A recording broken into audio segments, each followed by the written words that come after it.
Other than the answers to the question. Perfect. Okay, go ahead, young lady. All right, I have to ask you, where did you get your hat? Which one? Yes. Target, I think. I actually bought the same hat. I waited 2 years for it to go on sale, and it finally was like, literally like $1 something. And then I bought the last one. I stole it from you. I bought the last one. Oh, okay. By the way, you were rocking the mic. You guys, I don't know if you guys saw her, but she goes out and she just... I'm like, yeah.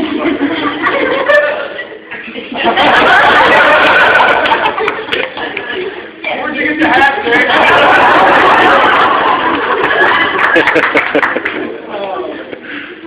Hello. Hi, Sam. How are you? Good. How are you? That's my question. I'm fine. Thank you. Morning. How you doing? Okay, so over the last couple of years, starting with Battlestar Galactica and the Star Wars voiceovers, and now Being Human, you've sort of been in a lot of shows that attract an audience like us, maybe nerds, and so I was wondering, is that on purpose? Did you audition for certain things, like Battlestar, knowing, like, I love this show, I want to be a part of it? Battlestar was like that. Everything else has been a coincidence. Battlestar, I saw the miniseries. I was like, please get me on that show. And they did. I'm like, whoa, it worked? Cool. It's like, you feel like you're empowered. I'm like, I'm in Hollywood. I'm calling my agent. Get me on that show. All right, you're on the show. What? So you're telling us you're a secret nerd? Not a secret nerd. No, hold on.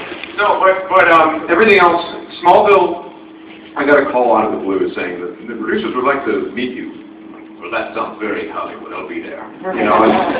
But I have no idea why, what they saw. I know some of it had seen Dexter or The Mist or wherever this. I don't know. I don't know why they hired me for Smallville. But they actually called me in, and then I didn't have a screen test or anything. It was a very easy process in terms of getting that role. They just somehow decided they wanted me. Being Human. Was because it's the same casting director for Smallville. They were like looking for Aiden. They'd gone through hundreds of guys, and they were having trouble finding him. And the casting director goes, "Well, Guy Sam was kind of a troublemaker, but he might be able to do it. I don't know." And so then they called me in. But it's funny. I mean, I did a pilot for CBS that had nothing to do with sci-fi. That didn't go, and I do little projects here and there that have nothing to do with it. But I guess the ones that are most seen are these hopping around in the franchises. Yeah, you tapped in. So. No, well, it's fun though because I'm a huge fan of all this stuff, So I'll walk in, I got a chance to visit. Oh, I shouldn't say this. I can't say this. Okay. I got a chance to visit J.J. Abrams' Star Trek set, and I've never been on a set that was that large where I'm looking and me and my buddy are looking at it and we're looking at a light fixture and going, if we sold that light fixture, we could make a whole episode of my show. But it was funny because me and my buddy who went there were both kind of nerds, and we were able to look at the set and know what planet we were on. That's impressive. We're like, oh, this is, what? Oh, I know where we are. We're dorks. That's dork. Fifth planet in the dork system. Anyway. Thank you very much.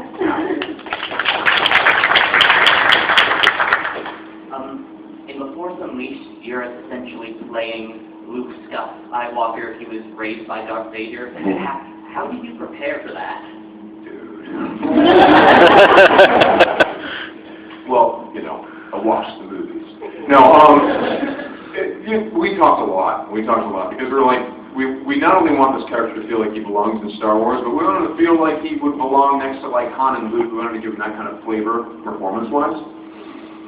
So, being the bunch of geeks that we are, we came up with like a geek equation to make Starkiller because we were trying to figure it out. We all want him to like this guy, but he starts out kind of this space Hitler a little bit. He's doing bad things, and then he becomes a good guy. Hitler bad. Hitler bad. The bad? He starts out like bad Hitler. What would you guys think if I said that? He's like Hitler, only he's evil. mean? What is he trying to say here? Hitler, he's gone wrong. But you know, we've done the Hitler thing today. Great, next thing. So we were like talking about it. We were trying to figure it out, and part of the reason why we were trying to figure out what kind of character it was that at first you could have played it 50 different ways. And at my audition, I'm like, yeah, you can play this 50 different ways. Like, okay, you do them. So we did the character like sort of a Luke Skywalker version, a Han Solo version, of this, of that, all these different types of personalities. And then finally, when we got down to it, we're like, you know what, he needs to be all of these personalities. So if you notice when he's talking to Darth Vader, he's like, what does Darth Vader want to say? You know, he's like, he sounds a little bit like Darth Maul, and it's sort of that Sith apprentice thing. And then when he's talking to Proxy and Juno, he's like, hey, come on, shut up, guys. You know, and so it's got that banter from the original Star Wars. So, but here's the equation. Long answer to a question. He is, if I can remember correctly, he is, okay, 1 part Darth Maul, 2 parts Han Solo, 1 part Indiana Jones, because there actually is a difference, believe it or not, and then 1 part Luke Skywalker. So that was what we were doing, you know, that was it. I love it. You don't have to applaud after every answer. Pretty great, right? Next one. How am I? I'm fine. Hi, Sam. Nice to meet you. Being that Smallville was not only the best, one of the best shows, not only genre shows, but one of the best shows of the last, like, 15, 20 years, you had to play the quintessential mother effer, okay, as far as comic book villains go. All right, now my question is it, being that Doomsday was never really in human form, how did you approach having to play Doomsday, okay, as this, I don't know, nice guy turning, you know, into the creature that ultimately kills Superman? Well, that's the thing. So they called me into that meeting I was telling you about, and they're like, okay, and he's this nice guy, and he's a bartender. He was a bartender at the time. He was then they turned him into an EMT. But he was a bartender, and he's a really nice guy, and they turned out to be Doomsday. And I was vaguely aware of Doomsday, and I'm like, how not the same thing, guys, you're going to blow this, you know. And so then I read the comic books and got even more concerned, because I'm like, it's not the same thing. And then the fans were concerned when they hired some dude named Witwer to play Doomsday. It makes no sense. But really what it was, and I think maybe why the fans accepted it, was that it was interesting to see a guy who really was a good guy, and he had this condition that caused him to do bad stuff. Not unlike Aiden for being human. You know, really actually is a pretty cool guy, but does horrible things because of what's wrong with him. So, I don't know. They look at me, they're like, he seems like a nice guy who does horrible things. You know? but yeah, it's that was a concern we all had, and then thank goodness it worked. Well, you did an incredible job. Thank you. When I say it worked, the fans seem to have not killed me. That's what I mean. That's why I asked. It was just very no attempts on my life just yet. Please. I'd like to know, I'm loving the show, and next season are you going to do more counting Yes. or less counting? Of course. More. I'm only good at comics. It's interesting you should say that, because I said to the producers, it's okay, we did the vampire thing, cool, we understand. Character is a lot funnier and more charming when he's around people. You know, we got to get him around people. He's got to be around human beings. That's the whole point of the show. He wants to be that. He's a drug addict who wants to go clean, and he needs to be around normal people. Real quick, is Bishop going to be in the next season at all? Anything next? I'm going to have another dream sequence with him? Drop it. Go ahead. Also, my sister loves you. I love her. Can you give her a hug? I can. If everyone else promises not to say, hey, but can you also give a hug too? I mean, I can hug you later, but just not in front of her. Not You know. me, my sister. Sure. Come on. Andrew. Come on, Andrew.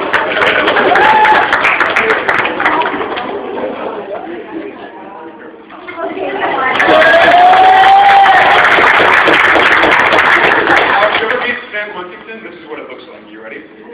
Oh.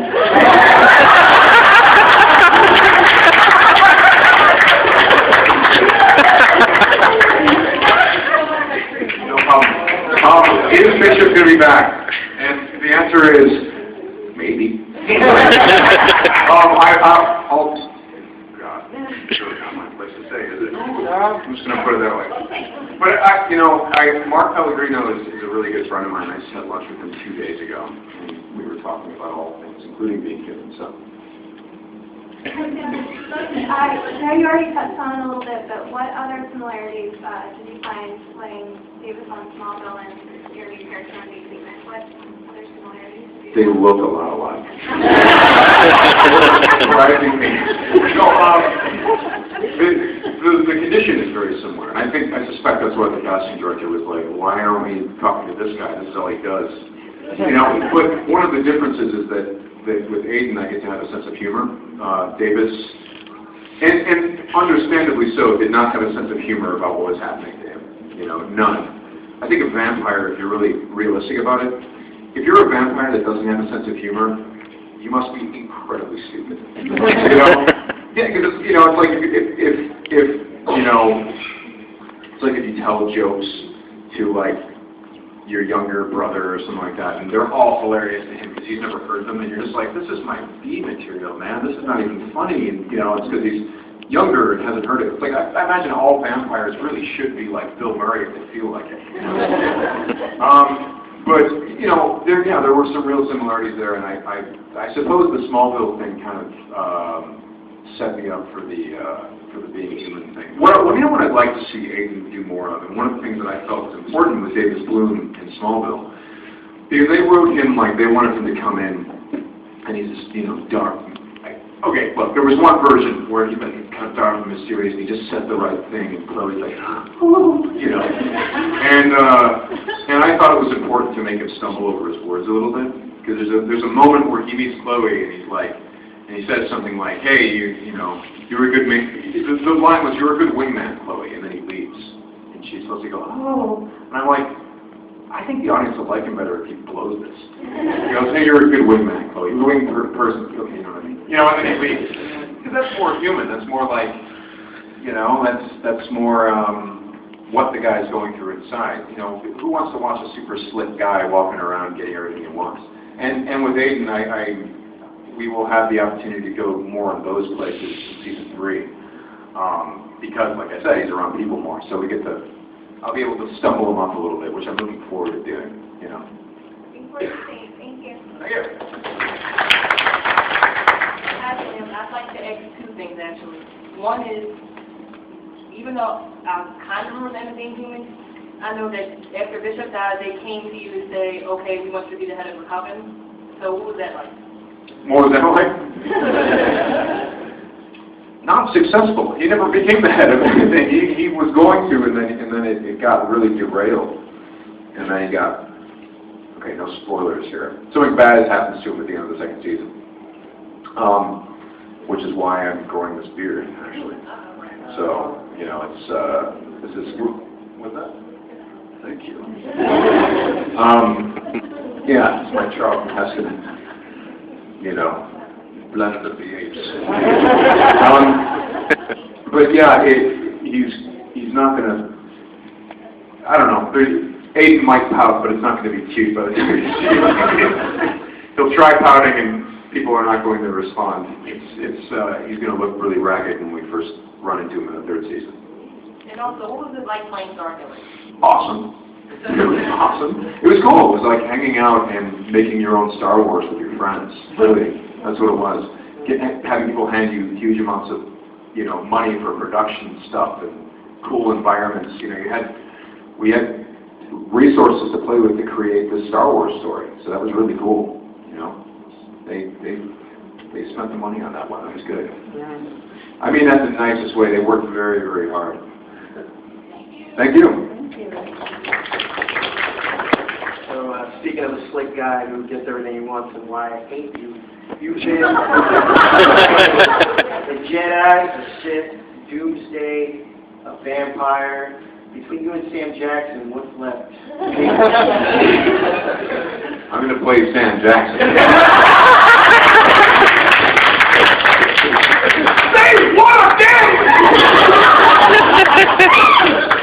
What's left? I don't know. When's JJ going to hire me to show up in one of the Star Trek movies? What's that? Yeah. Come on. I'm right here. Yeah, thank you. Thanks a lot. Yeah. Thank you so much, man. Ever since my wife has seen you on TV, you make my bedroom activity so much better. I need a replacement, so please, got more episodes, rerun, and, Tell you what, you keep going, and I'll give you 13 more episodes. Come on. You do on TV, make it all out, man. I love it. Thank you so much, man. Thank you. So thank you so much. 13 more episodes just for you, pal. I got 2 real questions for you. Do it. First off, man, being shoes, okay? Yeah, it's All you being human people, what you put any word on, and any startup, question was, any startup, being human people have a help with a zombie apocalypse? Oh, and question number 2, since you did the, Star Wars, the Unleashed, I think you did, what you do, and, any words you could put in the Clone Wars cartoons, man? I would do Clone Wars. Oh, God, no! I might do I'm thinking about it. I've done Clone Wars, my friend. I've done it. You watch Clone Wars? Oh, man, I thought, and I mean, there's going to be more of them. Oh, yes. All right, but Oh, yeah. just some Simone. Yeah. Exactly. Yeah. That's one. I think you make my right home. You know what I'm talking about? Don't talk. It's all coming. It's coming. None of us can deny it. How ready are we? I've got like 3 things of water in my apartment. It's cool. I got a slingshot. You think awesome zombie killer, man. Yeah. Hook me up, man. Come on. Just give me a shot. Well, thank you, my man. Thank you. Thank you. Thank you very much. I feel like you're going to run up, jump through the air, and Since you're a daywalker for being human, you ever thought getting rid of people with Twilight?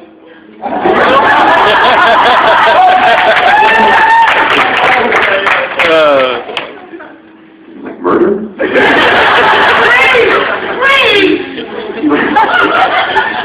Can't kill anyone now. I mean, let's not talk about here. Let's not. I haven't seen Twilight, and I haven't seen other stuff. I haven't seen True Blood or any of that stuff. I saw Dracula as the Coppola Dracula. I've seen the original Dracula. I've seen those. I go back to the Christopher Lee stuff, but I haven't seen the recent stuff. So, my version is simply, whatever I think a vampire would be, basically. And it really, what it is, being human is about a guy. For me, it's about a guy who is, wants to go clean. He's a recovering drug addict. So that's what I feel like my first job is on that show, to do that. All right, cool. Don't kill anyone. Assassin's Creed, though, right? Am I right? Yeah. There you go. I have 2 questions for you, too. My first question is, since you're at Comic-Con, who's your favorite comic book character? Whoa, dude. You know what? He's not really a comic book character. Well, he is a comic book character, but he's from way, way back, early 20th century. Conan. Great character. Oh, yeah. Yeah. Have you read the Dark Horse stuff? Not a really big fan of Dark Horse, I know it's Spawn. Oh, really? The only character there's a guy named Spider-Man. He has Spider-Man. I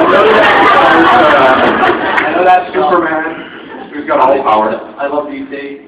Right on. Well, dude, you check out. I know you don't like horses, but check out the Conan stuff. It's really, really good. Most of it's good. And my last question is, since you're a daywalker, what if you ran into the true daywalker, Blade? He'd take me out. It's very simple. He'd be like, nothing to me but a dead vampire. So, thank you. Yeah, no problem. How you doing, Dan? What's up, man? Doing pretty good. So you're on my one of my favorite shows of all time, Dexter. Cool. And Just two things. What was it like on Dexter? And is Michael C. Hall that character? Or like, when like off camera, is he just like, let's say good with them crackers?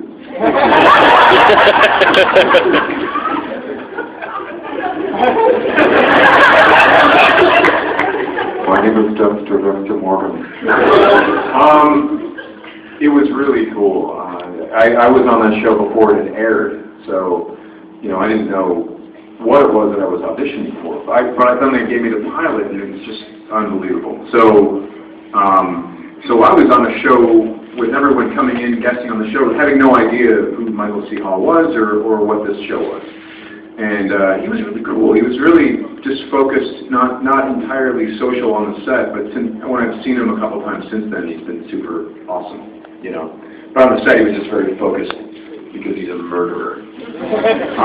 No, he's a cool guy. He really is. Cool cat. Cool, thanks, man. I just want to say, after being on Celebrities, you were just like the most down-to-earth, like laid-back, just chill guy. Like, so I'm absolute pleasure just to talk to you, man. Thank you, man. Thank you very much. Thank you. Oh, good to meet you, sir. Who are you? How are you doing? Good.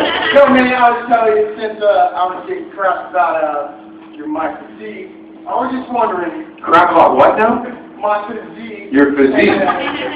Okay. I was wondering, since, you know, you did a whole bunch of stuff, what would you say your, if it happened, did there anything ever, you know, did you hurt? Did you hurt? My heart? No, did you ever get hurt? Never get hurt. Sure, yeah, totally.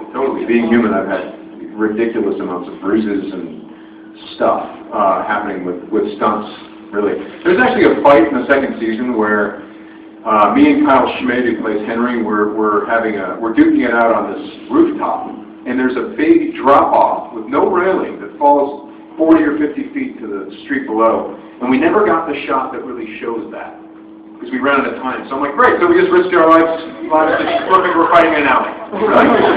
Awesome, because we were literally fighting this far from the edge, and and I asked them, I'm like, hey, so could you put a mat down there or something? And they're like, well, we don't really have a lot of time. I'm like, put that mat down there! We are going to die!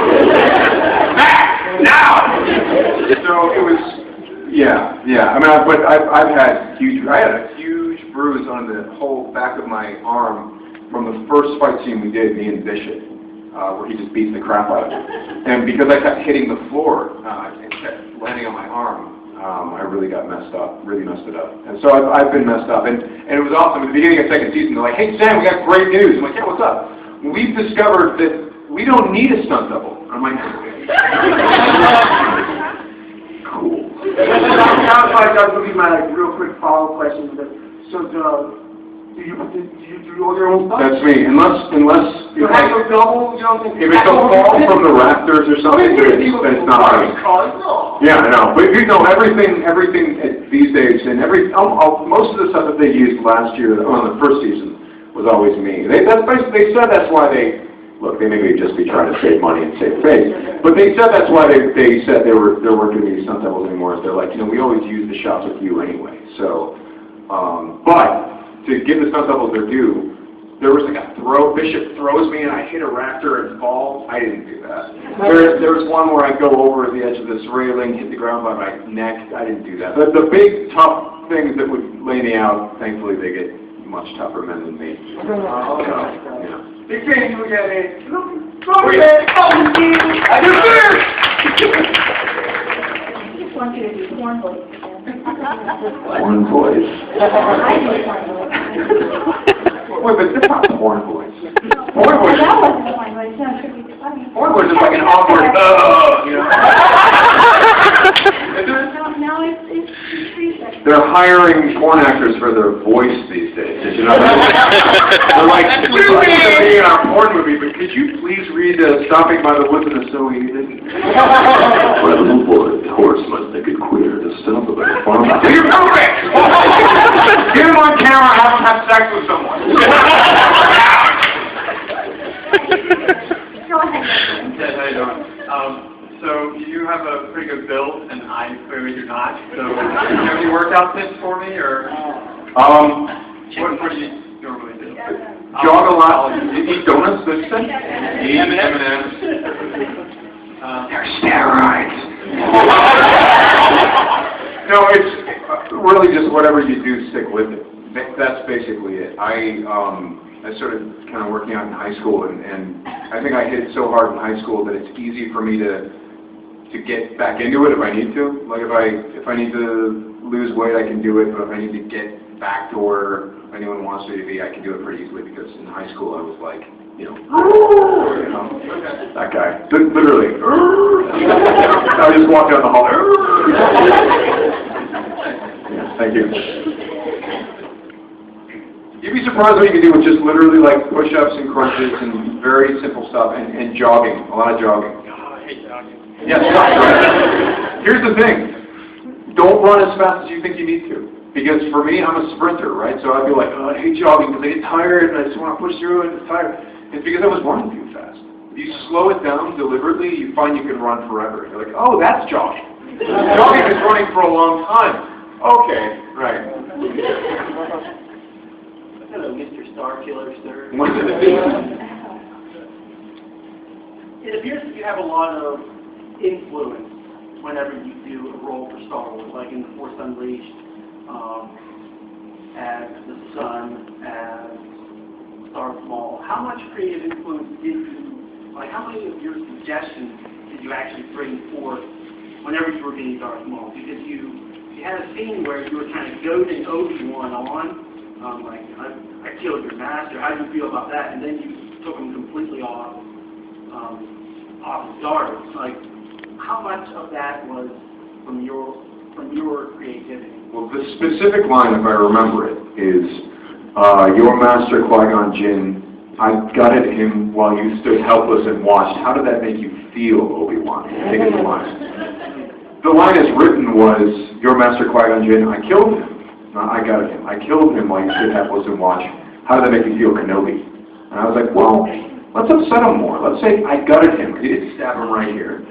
And then let's call him Obi-Wan, because that's what Qui-Gon called him, right? It'd be a little bit more upsetting. Either way, it's more personal to call him by his first name. So the answer is, they don't take all of my suggestions, because that would be crazy. But they certainly listen. The thing is, I learned from Battlestar Galactica, I like to collaborate, right? And that show taught me, it gave me some like a sort of practice ground for that, because you arrive on Battlestar and they go, hey, great, do one as written and then say whatever you want. And they actually encourage you to improv, the ad-lib, which is an incredible thing on a show with green screen where they're trying to get an effect shot right, and the actors are kind of popping off, doing whatever they want. Suicide, but on that show, totally worked. So since then, I have been wanting to, put my input in and change things and do stuff.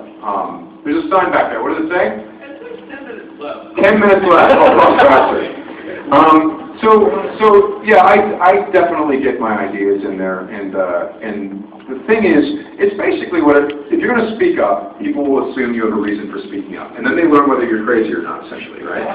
But if you come up with more good ideas than you come up with bad ideas, they'll keep listening to you. For example, on The Mist, I remember, again, early on in my career of suggesting things to people, Darabont, and this is before I knew him very well. We're close friends now, but back then he was trying to cover off. Oh. And so I go up to him and he's having a smoke break, and I say, hey Frank, my dad. Okay, if you haven't seen this movie, spoiler alert, I fight it. And I'm like, the final moments of my death, I'm locked outside the store, and there's the glass window, and it says, I've been stabbed, so I'm bleeding, and I'm banging the windows, begging to get back in. And then I turn, I see a big monster, and then I turn and say please, and then it yanks me out, and the script said a spray of blood hit the window. And I'm like, well, I think we got that in this movie. I think there's plenty of blood in this movie. I'm like, what if literally, because I'm bleeding and I'm holding my gut, what if I just lay my hand on the window and say please, and then it yanks me out, and there's nothing, no blood, nothing, it's like it never happened, except that there's this bloody handprint on the window, which will last the rest of the film. And he goes, yep, I'm doing that. I'm like, what? He's like, no, it's a good idea. Now, never mind the 5 awful ideas I pitched to him, which were just ridiculously bad because I was younger and didn't know what I was talking about. But, like, a wise filmmaker will